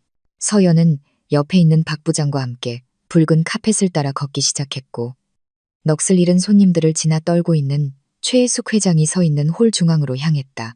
그들의 각 걸음은 마치 사형 집행인이 교수대로 향하는 걸음처럼 무겁고 의미심장하게 느껴졌다. 안녕하세요, 최혜숙 회장님. 그들이 그 여성 앞에 도착했을 때 서연이 인사했다. 그녀의 목소리는 맑고 차분하게 들려 침묵을 갈랐다. 진실을 찾고 계신 것 같군요. 제가 그 진실을 가져온 것 같습니다. 그녀는 박 부장을 쳐다보았고 박 부장은 두려움과 함께 새로 찾은 용기가 가득한 시선으로 최혜숙 회장을 마주보았다. 자신의 숙적과 과거의 유령이 함께 눈앞에 서 있는 것을 보자 최혜숙 회장의 이성은 마침내 금이 갔다. 모든 전략과 가식은 사라지고 권력을 빼앗긴 폭군의 순수한 분노로 대체되었다. 그녀는 떨리는 손가락으로 서연을 가리키며 비명을 질렀다. 네가 이 모든 것의 배우구나. 이 뱀 같은 년. 이 사람에게 돈을 줘서 이야기를 꾸며내고 날 파괴하려는 거지. 내가 널 거부했기 때문에 절대 용서할 수 없는 거지? 야수 같은 비명과 함께 최혜숙 회장은 앞으로 돌진했다. 그녀의 손이 들렸고 잘 관리된 손톱이 서연의 얼굴을 핥힐 준비가 되어 있었다. 손님들은 공포에 질려 숨을 삼켰다. 하지만 그녀의 손이 서연에게 닿기도 전에 한 그림자가 빠르게 움직였다. 방금 전까지 얼어붙어 있던 민준이 갑자기 앞으로 달려나와 어머니와 서연 사이에 섰다. 그는 어머니의 손목을 잡아 그 공격을 막았다. 그만해요. 엄마. 그만. 민준이 소리쳤다. 그의 목소리는 심하게 떨렸고 눈은 실망의 눈물로 가득했다. 이것은 평생 처음으로 그가 어머니에게 반항하고 물리적으로 맞선 것이었다. 최희숙 회장은 아들을 멍하니 쳐다보았다. 믿을 수 없다는 듯이. 네가 제 편을 들어? 그녀가 씩씩거렸다. 그 가슴 아픈 가족 대립의 한가운데서 서연은 평정을 유지했다. 그녀는 한 걸음 물러나 그들에게 공간을 주었다. 그리고 그녀는 마지막 한 동작을 했다. 대형 스크린의 프레젠테이션처럼 웅장하지는 않지만 훨씬 더 찌르고 개인적인 동작. 그녀는 들고 있던 작은 가방에서 휴대폰을 꺼냈다. 화면을 몇 번 터치하여 그녀는 오디오 녹음을 재생했다. 최혜숙 회장의 목소리가 서연의 휴대폰 스피커에서 다시 들려왔다. 작지만 조용한 홀에서는 매우 선명했다. 그것은 수십억 원이나 불법 거래를 논하는 목소리가 아니었다. 그것은 오만한 명령으로 가득 찬 평범한 대화의 목소리였다. 여보세요. 안녕하세요. 신선한 소똥 한 양동이가 필요한데요. 가능하면 갓 나온 걸로. 아무것도 섞지 말고 물만 조금 섞어서요. 비용은 5만 원입니다. 오늘 오후 5시에 K타워 옆 로비로 배달해주세요. 거기 경비원 찾아서 최 회장님 행사용 주문이라고 말하면 돼요. 녹음은 멈췄다. 짧고 간결하며 매우 수치스러웠다. 그 녹음은 최혜숙 회장의 남은 모든 위험을 벗겨냈다. 그녀는 복잡한 금융 혐의를 부인하거나 박 부장이 과거에 대해 거짓말을 한다고 비난할 수도 있었을 것이다. 하지만 그녀가 서연을 망신시키기 위해 사용한 무기를 그렇게 상세하게 주문하는 자신의 목소리를 어떻게 부인할 수 있겠는가? 이 사소하고 역겨운 진실은 그녀의 거짓말에 관해 밝힌 마지막 못이 되었다. 이 여성이 교활할 뿐만 아니라 뼛속까지 잔인하다는 것을 모든 사람에게 증명했다. 금융과 박 부장의 죽음에 대한 녹음이 최혜숙 회장의 공적 이미지를 파괴한 원자폭탄이었다면 소똥 주문 녹음은 그녀의 자존심의 심장을 직접 찌르는 작은 비수였다. 홀 전체가 침묵했다. 손님들은 역겨운 표정으로 서로를 쳐다보았다. 그렇게 상세하게 계획된 모욕, 그렇게 사소한 잔인함. 더 이상 의심의 여지가 없었다. 그들 앞에 여성은 괴물이었다. 어머니의 손목을 잡고 있던 민준의 소나귀가 약해졌다. 그는 마치 낯선 사람을 보는 것처럼 완전히 새로운 시선으로 어머니를 쳐다보았다. 그동안 어머니에게 주었던 모든 변호와 모든 이해가 흔적도 없이 사라졌다. 그 순간 박 부장은 마침내 목소리를 찾았다. 서연의 용기에 힘입어 그리고 설명을 요구하는 손님들의 시선에 떠밀려 그는 조금 앞으로 나아갔다. 그녀는 사업에 대해서만 거짓말을 한 게 아닙니다. 그가 말했다. 그의 목소리는 떨렸지만 듣기에는 충분히 컸다. 그녀는 모든 것에 대해 거짓말을 했습니다. 모든 관심은 이제 죽었어야 할 그 남자에게 쏠렸다. 방금 전까지 날카롭게 지켜보기만 하던 윤태섭 회장은 건물 보안 요원들에게 다가오라는 신호를 보내 그 핵심 증인 주위에 비공식적인 보호막을 만들었다. 듣겠습니다. 선생님, 말씀하십시오. 윤태섭 회장이 단호한 어조로 말했다. 박 부장은 심호흡을 했다. 제가 고 최 회장님의 회사 자금 횡령을 도운 것은 사실입니다. 그것이 제 가장 큰 죄입니다. 그분께서 심장마비로 돌아가신 후 최혜숙 회장님이 그 비밀 장부들을 발견했습니다. 하지만 신고하는 대신 그분은 그 정보를 이용해 저를 협박했습니다. 그는 침을 삼켰고 그의 눈은 이제 말없이 증오의 찬 눈으로 그를 쳐다볼 수밖에 없는 최혜숙 회장을 똑바로 쳐다보았다. 그분은 저에게 계속 침묵하고 해외에서 그 불법 자금을 관리하라고 강요했습니다. 하지만 저는 거짓 속에서 사는 것에 지쳤습니다. 저는 자수하고 그 돈을 돌려주고 싶었습니다. 제가 그분께 그렇게 말했을 때 그분은 매우 화를 내셨습니다. 일주일 후 제 차가 고속도로에서 뒤에서 들이받쳤습니다. 브레이크가 고장 났습니다. 저는 그것이 사고가 아니라는 것을 압니다. 저는 간신히 살아남았습니다. 그리고 그 이후로 저는 숨어 살았습니다. 그분이 저를 죽을 때까지 쫓아다닐 것이라고 말했기 때문에 두려움 속에서 살았습니다. 그 이야기만으로도 충분히 충격적이었다. 하지만 박 부장은 아직 끝나지 않았다. 그는 가장 끔찍한 부분을 마지막으로 남겨두었다. 그리고 최 회장님의 죽음에 관해서는 그의 목소리가 무거워졌다. 모두들 갑작스러운 심장마비라고 생각합니다. 하지만 그건 사실이 아닙니다. 돌아가시기 몇 달 전부터 그분의 건강은 계속 나빠졌습니다. 그는 종종 어지러움, 숨가쁨, 가슴 통증을 호소했습니다. 의사는 특별한 것을 찾지 못하고 그저 휴식을 취하고 비타민과 혈액 희석제를 주라고만 했습니다. 박 부장은 잠시 멈췄고 그의 눈은 눈물로 글썽였다. 매일 아침 그 약들을 준비해 준 사람은 항상 최혜숙 회장님이었습니다. 어느 날 저는 우연히 부엌에서 그분이 최 회장님의 약 캡슐 내용물을 라벨이 없는 작은 병의 다른 가루와 바꾸는 것을 보았습니다. 그때 저는 너무 두려워서 묻지 못했습니다. 저는 그것이 그냥 한약이라고 생각했습니다. 하지만 제게 일어난 일 이후에 저는 확신합니다. 저는 그분이 남편을 천천히 독살했다고 매우 확신합니다. 그 마지막 고발은 조용한 연못에 거대한 돌이 떨어진 것 같았다. 살인, 이것은 화이트 칼라 범죄의 경계를 넘어선 것이었다. 최혜숙 회장은 단순한 사기꾼이 아니었다. 그녀는 재산을 차지하기 위해 남편을 죽인 냉혈한 살인자였다. 거짓말쟁이. 최혜숙 회장이 마침내 비명을 질렀다. 그녀의 목소리는 유리처럼 깨졌다. 그는 거짓말쟁이야. 그가 내 남편을 죽이고 돈을 훔쳤어. 그를 잡아. 하지만 더 이상 아무도 그녀를 믿지 않았다. 민주는 비틀거리며 뒤로 물러섰다. 그의 손은 입을 막았고 눈물은 쉴 새 없이 흘렀다. 그의 전생에 병으로 돌아가신 아버지의 이미지, 가족을 위해 굳건히 싸워온 어머니의 이미지가 모두 거짓이었다. 그의 아버지는 아마도 자신의 어머니에게 살해당했을 것이다. 그 현실은 너무 무겁고 너무 끔찍해서 그는 바닥에 무릎을 꿇고 모든 것을 잃은 어린아이처럼 통곡했다. 그 감정적인 혼란 속에서 경찰 사이렌 소리가 멀리서 들리기 시작했다. 점점 더 가까워졌다. 전화를 건 사람은 윤태섭 회장이었고 공개적으로 범죄 행위 자백이 있었다고 신고했다. 잠시 후 제복을 입은 몇몇 경찰관들이 사복을 입은 형사들을 따라 홀 안으로 들어왔다. 화려했던 결혼 파티는 이제 공식적으로 범죄 현장으로 변했다. 윤태섭 회장과 박 부장과 짧게 이야기한 후 주임 형사는 최혜숙 회장에게 다가갔다.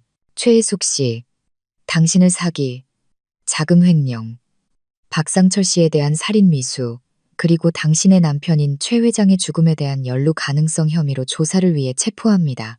2명의 경찰관이 앞으로 나와 재빨리 최혜숙 회장의 손을 등 뒤로 수갑을 채웠다. 딸깍. 수갑 소리가 너무나 크게 들려 그녀의 권력과 자유의 종말을 알렸다. 그녀의 모든 보석, 비싼 드레스, 사회적 지위는 순식간에 사라지고 차가운 강철 앞에서 무력해졌다. 아니, 놔줘. 너희들 내가 누군지 몰라? 그녀는 발버둥 쳤고 남은 위험은 산산조각 났다. 공포와 만족이 뒤섞인 눈으로 그녀를 쳐다보는 손님들 사이를 지나 끌려나갈 때 그녀는 조용히 서 있는 서연을 지나쳤다.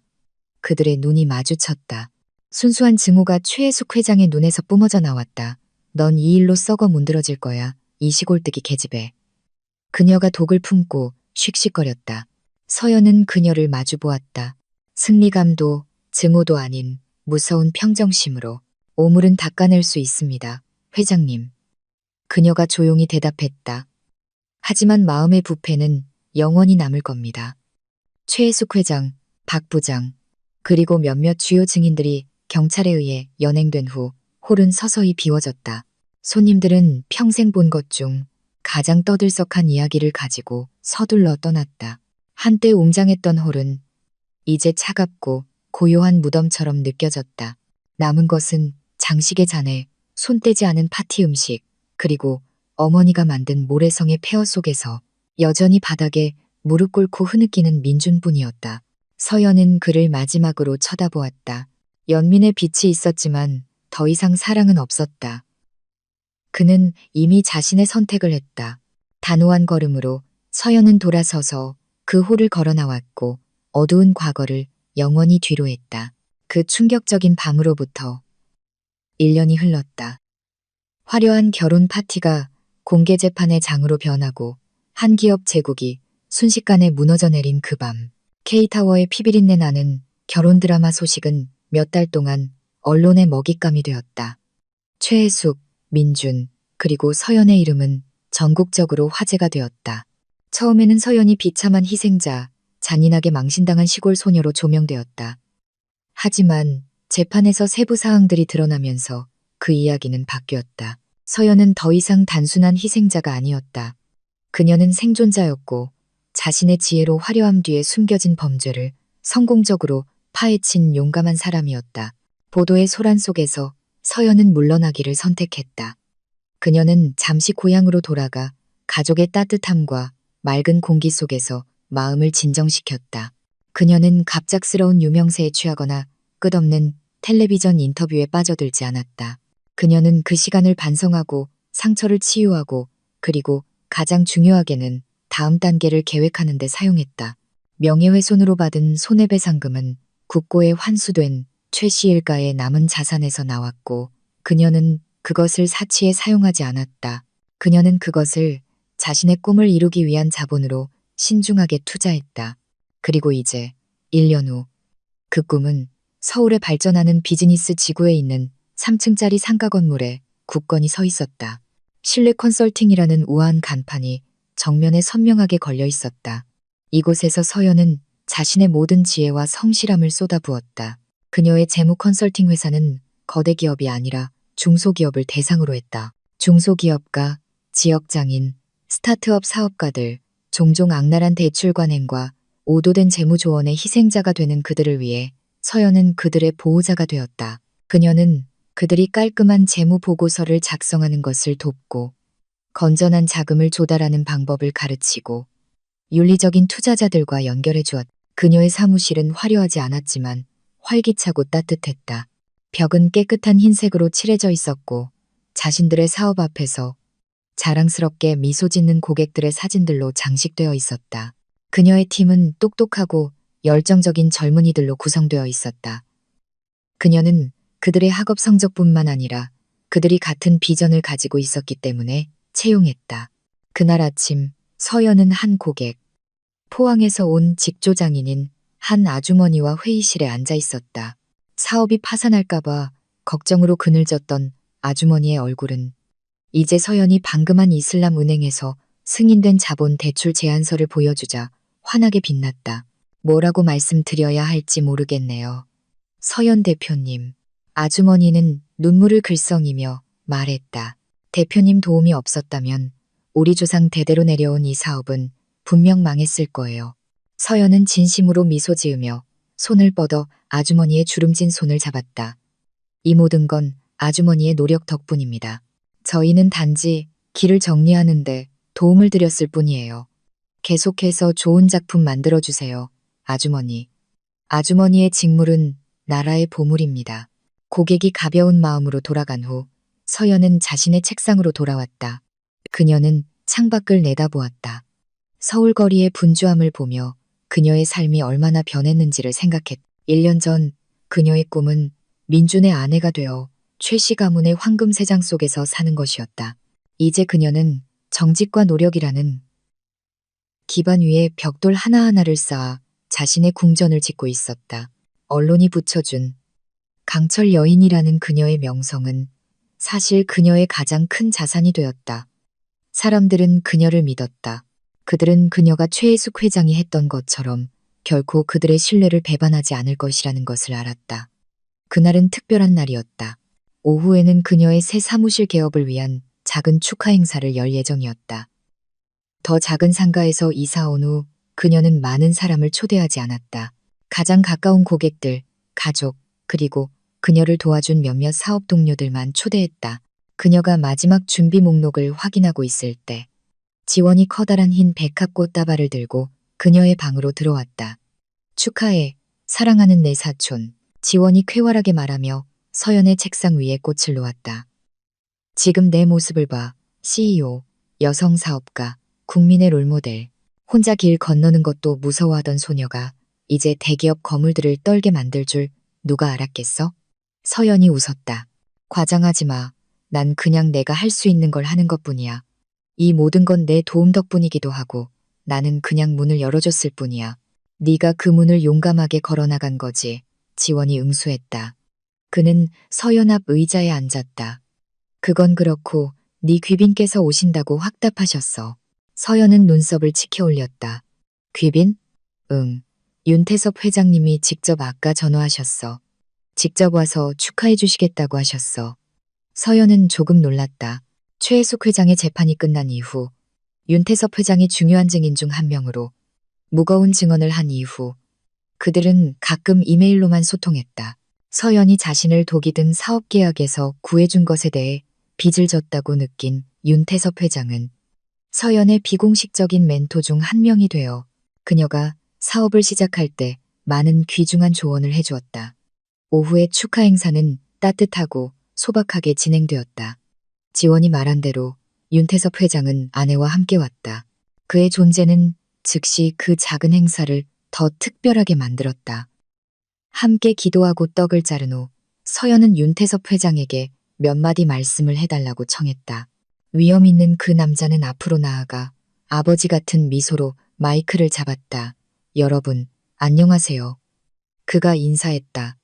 저는 길게 말하지 않겠습니다. 단 한 가지만 말씀드리고 싶습니다. 종종 혼탁하고 이익이 종종 양심의 눈을 멀게 하는 비즈니스 세계에서 서연 대표님과 같은 인물을 만나는 것은 축복입니다. 그는 옆에 서 있는 서연을 똑바로 쳐다보았다. 1년 전, 저는 제 인생에서 가장 큰 사업적 실수를 할 뻔했습니다. 저는 외관은 웅장하지만 그 기반은 거짓으로 부서지기 쉬운 한 가족과 얽힐 뻔했습니다. 서연 대표님은 엄청난 용기로 자신뿐만 아니라 저를 포함한 많은 사람을 구했습니다. 그렇기 때문에 그의 목소리는 더욱 단호해졌다. 그분이 정직한 기업가들을 돕겠다는 비전으로 신뢰 컨설팅을 설립했다는 소식을 들었을 때 저는 조금도 망설이지 않았습니다. 저는 여러분 모두 서연 대표님의 고객과 친구들 앞에서 공식적으로 발표하고 싶습니다. 윤성그룹은 신뢰 컨설팅의 전략적 파트너이자 주요 투자자가 될 것입니다. 홀 전체가 우렁찬 박수로 터져 나왔다. 서연은 깜짝 놀랐고 감격의 눈물이 글썽였다. 이것은 전혀 예상하지 못한 놀라움이었다. 최혜숙 회장의 주요 목표였던 재벌 윤태섭 회장이 이제 자발적으로 그녀의 꿈의 후원자가 되었다. 이것은 가장 시적인 인과응보의 승리였다. 그녀는 교활한 방법으로 그것을 빼앗지 않았다. 그녀는 성실함으로 그것을 얻었다. 그 박수는 그녀의 사업 성공뿐만 아니라 성과 정직이 결국 스스로 길을 찾아 파괴의 잿더미 위에서 더 웅장한 궁전을 재건할 것이라는 원칙의 승리를 위한 것이었다. 소독약 냄새가 나는 작은 방에서 최혜숙 회장은 두꺼운 유리 뒤에 구부정하게 앉아 있었다. 한때 값비싼 화장과 오만한 표정으로 항상 치장했던 그녀의 얼굴은 이제 초췌하고 10년은 더 늙어 보였다. 쓴 주름이 눈가와 입가에 새겨져 있었다. 그녀는 헐렁한 옅은 파란색 죄수복을 입고 있었다. 희끗희끗해지기 시작한 머리는 멋없이 짧게 잘려 있었다. 화려함은 그녀에게서 벗겨져 연약하고 증오로 가득 찬 그녀의 본질만 남았다. 항소심은 기각되었다. 그녀는 사기, 탈세부터 박 부장 살인 미수, 배우 조종까지 일련의 범죄로 징역 20년을 선고받았다. 남편에 대한 살인 혐의는 절대적으로 입증될 수 없었다. 하지만 판사는 그녀의 형량을 가중시키는 상당한 의혹이 있다고 밝혔다. 유리 건너편에는 민준이 어색하게 앉아 있었다. 그는 여전히 정기적으로 그녀를 면회하는 유일한 사람이었다. 남은 사랑 때문이 아니라 차가운 의무감 때문이었다. 그는 이제 작은 물류회사의 행정직원으로 일하며 도시 외곽의 소박한 원룸을 임대하고 있었다. 그의 가문의 위대한 이름은 수치가 되었고 그는 자신이 저지르지 않은 죄의 무게를 짊어지고 처음부터 삶을 시작해야 했다. 어떻게 지내세요, 엄마? 민준이 그저 의례적으로 물었다. 넌 어떨 것 같아? 최혜숙 회장이 퉁명스럽게 쏘아붙였다. 그녀의 눈은 멍하니 벽을 쳐다보았다. 매일 같은 음식을 먹고 같은 얼굴들을 봐. 이 모든 건 그 계집애, 그 뱀 같은 년 때문이야. 1년이 지났음에도 그녀가 자신의 운명을 탓하는 이름은 항상 하나뿐이었다. 민주는 한숨을 쉬며 수십 번 반복된 똑같은 논쟁을 시작하고 싶지 않았다. 그들이 불편한 침묵 속에 잠겨 있을 때 최혜숙 회장의 관심은 면회실 구석에 걸려있는 낡은 브라운관 텔레비전으로 쏠렸다. 한 저녁 뉴스 프로그램이 영감을 주는 기업가 프로필에 대한 특별 코너를 방영하고 있었다. 그리고 그 화면에 서연의 얼굴이 나타났다. 그녀는 밝고 현대적인 사무실에서 인터뷰를 하고 있었다. 그녀는 매우 달라 보였다. 더 성숙하고 더 자신감 있으며 진정한 행복의 기운을 발산했다. 그녀는 중소기업을 돕는 자신의 비전, 사업에 있어 성실함의 중요성에 대해 유창하게 말했다. 카메라는 그녀의 사무실 벽에 걸려있는 2025년 영향력 있는 젊은 기업가 상패를 비췄다. 최혜숙 회장은 눈을 크게 뜨고 그 텔레비전 화면을 쳐다보았다. 테이블 위에 쥔 그녀의 손이 떨리기 시작했다. 그녀는 자신이 소똥으로 파괴하려 했던 여인이 이제 온 나라의 칭송과 축하를 받는 것을 보았다. 그녀는 윤성그룹과의 파트너십에 대한 자신의 꿈이 이제 자신이 아니라 자신의 숙적을 위해 실현된 것을 보았다. 이것은 어떤 감옥의 벽보다 더 고통스러운 고문이었다. 매일 그녀는 자신이 가장 증오하는 사람이 마땅히 자신의 것이었어야 할 삶을 살고 있으며 그것을 명예로운 방식으로 얻었다는 현실과 함께 살도록 강요당했다. 그녀의 증오는 그녀의 진정한 감옥이었고 성공한 서연은 결코 그녀를 건드리지 않고 그녀를 고문하는 영원한 간수였다. 면회 시간이 끝난 후 민주는 무거운 발걸음으로 감옥을 걸어 나왔다. 분비는 시내버스를 타고 집으로 돌아가는 길에 그는 우연히 서연의 새 사무실이 있는 지역을 지나갔다. 버스 창문으로 그는 그 건물을 볼 수 있었다. 저녁 노을에 밝게 빛나는 실외 컨설팅 간판이 있는 건물. 희미하게 그는 안에서 몇몇 동료들과 함께 웃고 있는 서연의 실루엣을 보았다. 자유롭고 행복한 웃음. 한때 그가 매일 듣던 웃음. 그가 낭비해버린 웃음. 깊은 후회가 그의 가슴을 짓눌렀다. 그는 서연을 미워하지 않았다. 그는 자기 자신을 미워했다. 그는 자신의 약함, 비겁함을 미워했다. 그는 만약 그날 자신이 조금이라도 용기를 내어 앞으로 나아가 서연을 변호하고 맹목적인 순종보다 사랑을 선택했다면 그의 삶은 매우 달라졌을 것이라는 것을 깨달았다. 아마도 그는 지금 서연의 곁에 서서 함께 그들의 꿈을 만들어가고 있었을 것이다. 하지만 그는 실패했고 그의 업보는 감옥이나 가난이 아니라 그가 잃어버린 것에 대한 영원한 깨달음이었다. 그는 마땅히 자신의 것이 될 수 있었던 행복의 영원한 관객이 되는 형벌을 받았다. 그 모든 것에서 멀리 떨어진 곳에서 서연은 방금 자신의 소박하지만 아늑한 아파트에 도착했다. 그녀는 따뜻한 백합차 한 잔을 만들어 작은 발코니로 나갔다. 그곳에서 그녀는 결코 잠들지 않는 서울의 반짝이는 도시 불빛을 볼 수 있었다. 그녀의 휴대폰이 울렸다. 화면에 지원이라는 이름이 나타났다. 여보세요, CEO님. 지원이 쾌활하게 말했다. 설마 아직도 일하는 건 아니지? 방금 집에 도착했어. 서연이 미소 지으며 대답했다. 무슨 일이야? 모래시청에서 건축 전시회가 있어. 네, 새 사무실 설계한 건축가. 박 실장님도 연사로 나오셔. 좋은 분이고 너한테 관심 있는 것 같아. 나한테 메시지 남기셨어. 네가 오고 싶은지 물어보라고. 혹시 모르잖아. 서연이 작게 웃었다. 생각해 볼게. 전화를 끊은 후 서연은 차를 한 모금 마셨다. 그녀의 마음은 더 이상 최혜숙 회장이나 민준에게 있지 않았다. 그들은 그녀가 다 읽고 단단히 닫아버린 장에 불과했다. 이제 그녀는 자신만의 새로운 장들을 쓰고 있었다. 그녀가 사랑하는 일에 대한 이야기, 진정한 우정에 대한 이야기, 그리고 아마도 언젠가는 상호 존중이라는 기반 위에 세워질 새로운 사랑에 대한 이야기. 그녀는 밤하늘을 바라보았다. 그녀는 1년 전 자신을 감쌌던 소똥의 악취, 차갑고 굴욕적인 느낌을 다시 떠올렸다. 이상하게도 그 기억은 더 이상 고통스럽지 않았다. 오히려 감사하게 느껴졌다. 그날 최혜숙 회장은 그녀에게 오물을 던졌지만 무심코 그 여성은 그녀에게 열쇠도 던져준 것이었다. 환상의 감옥 문을 열고 진정한 자유로 나아가는 열쇠. 서울의 하늘 아래 평화로운 마음과 넓게 펼쳐진 미래를 안고 서연은 미소 지었다. 인과응보는 완전히 치러졌고 그녀는 마침내 행복했다.